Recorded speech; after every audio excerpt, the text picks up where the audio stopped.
Assalamualaikum teman-teman. Hai semuanya. Selamat datang di channel ini. Terima kasih banyak yang sudah mengklik video ini. Saya benar-benar menghargai waktu kalian untuk mampir dan menonton video ini sampai habis. Semoga kalian semua dalam keadaan sehat dan semangat ya.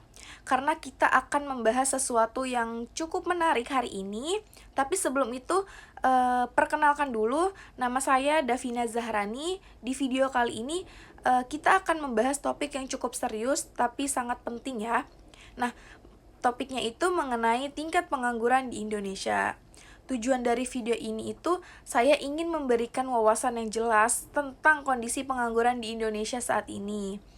Saya juga ingin mengajak kita semua untuk berpikir tentang bagaimana kita bisa turut berkontribusi untuk mengatasi tantangan ini. Sebelum dimulai, sedikit fun fact aja, kalian pernah dengar gak kalau cari kerja itu kayak cari jodoh? Sama-sama harus sabar dan usaha keras loh. Untuk lebih jelasnya lagi, mari kita bahas materi mengenai tingkat pengangguran di Indonesia saat ini. Di sini saya akan menjelaskan terlebih dahulu definisi dari pengangguran itu sendiri. Jadi pengangguran itu merupakan keadaan di mana seseorang tidak memiliki pekerjaan, bekerja kurang dari waktu kerja, atau sedang mencari kerja. Selanjutnya, di sini ada perkembangan tingkat pengangguran Indonesia dari tahun ke tahun. Yang pertama ada pada periode 2010 hingga 2019, Indonesia berhasil menurunkan tingkat pengangguran terbuka dari 7,1% pada tahun 2010 menjadi 5,28% di tahun 2019. Penurunan ini terjadi berkat beberapa faktor utama, diantaranya itu pertumbuhan ekonomi yang stabil, pembangunan infrastruktur yang masif, serta meningkatkan investasi di berbagai sektor. Pemerintah juga memperkuat program-program pelatihan keterampilan untuk tenaga kerja dan mendukung pertumbuhan UMKM, sehingga lebih banyak lapangan kerja tercipta dan pengangguran bisa ditekan. Selanjutnya memasuki tahun 2022, dunia dilanda dengan adanya pandemi COVID-19 yang juga sangat berdampak pada tingkat pengangguran di Indonesia. Jadi pada tahun 2020, tingkat pengangguran terbuka melonjak kembali menjadi 7,07%. Akibatnya, banyak perusahaan yang terpaksa menghentikan kegiatan atau merumahkan karyawan.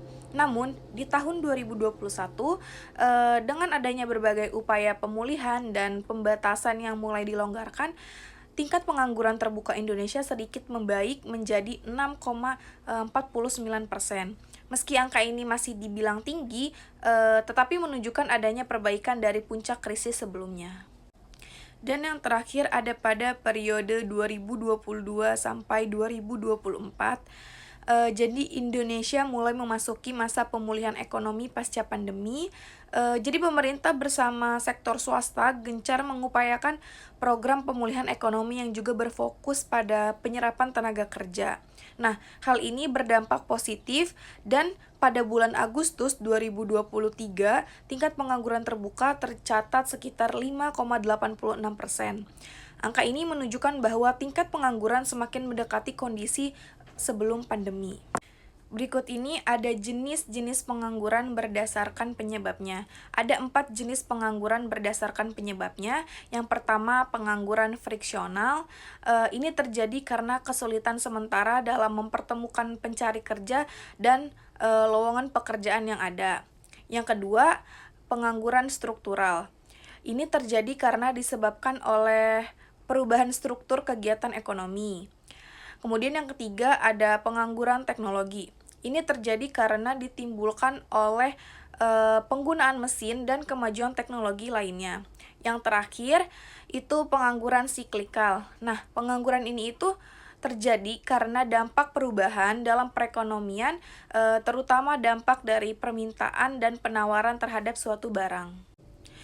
Dan ini ada beberapa jenis pengangguran berdasarkan cirinya.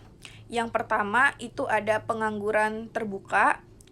Pengangguran ini itu tercipta sebagai akibat pertambahan lowongan pekerjaan yang lebih rendah dari pertambahan tenaga kerja.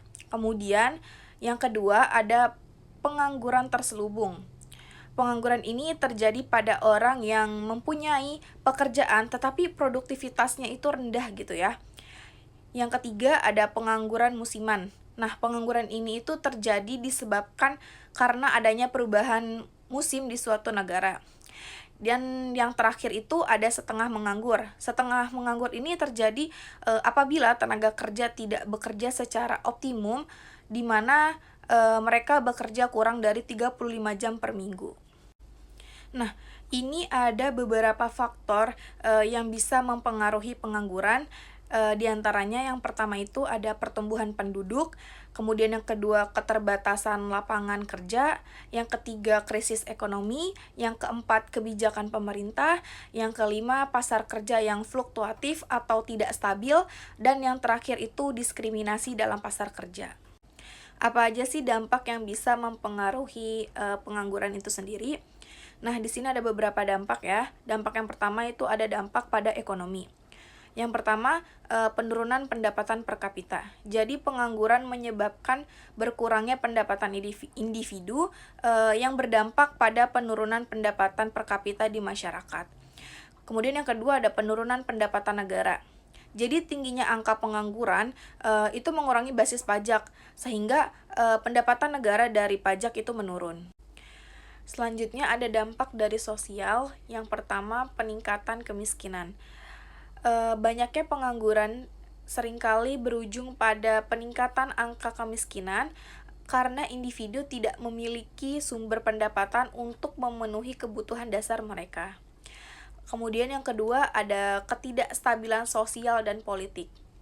Jadi tingkat pengangguran yang tinggi dapat memicu ketidakpuasan sosial, kemudian demonstrasi, dan bahkan kekacauan politik.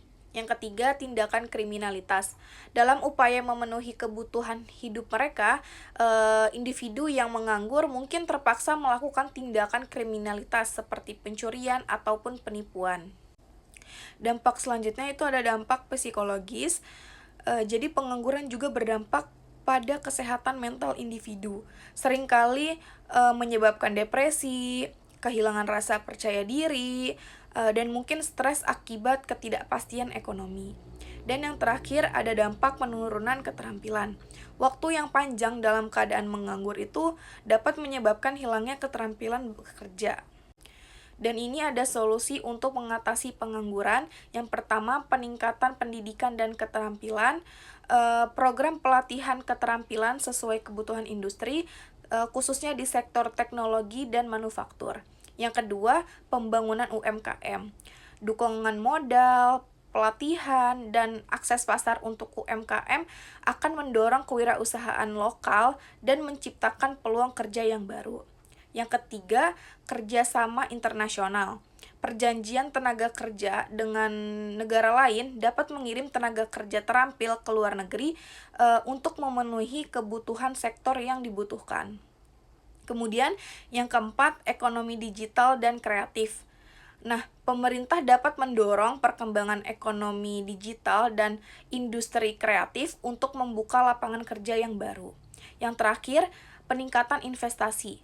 Menarik lebih banyak investasi asing dan domestik melalui insentif pajak dan penyederhanaan perizinan akan meningkatkan penciptaan lapangan kerja yang baru. Jadi kesimpulan dari materi ini yaitu pemerintah perlu meningkatkan kualitas pendidikan dan keterampilan yang sesuai dengan kebutuhan pasar kerja serta mendorong kewirausahaan melalui pelatihan dan dukungan. Regulasi ketenagakerjaan harus diperbaharui agar lebih fleksibel, sementara sistem informasi lowongan kerja yang mudah diakses dapat membantu pencari kerja untuk menemukan peluang yang tepat. Langkah-langkah ini diharapkan dapat mengurangi pengangguran secara signifikan. Sekian materi yang sudah saya sampaikan mengenai tingkat pengangguran di Indonesia. Terima kasih yang sudah menonton sampai habis. Wassalamualaikum warahmatullahi wabarakatuh.